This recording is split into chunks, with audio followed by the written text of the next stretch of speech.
Hi guys! Welcome back to my food vlog. Gagawa tayo ng suman lihiya. Ready na ang dahon. Pinainit ko na rin yan sa apoy. Glutinous rice with lihiya.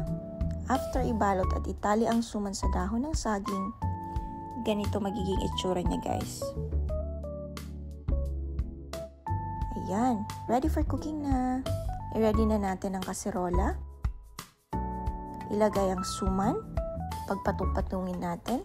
Comment down below kung anong tawag nito sa inyo guys. Lagyan ng water at dapat mas mataas ang water sa suman.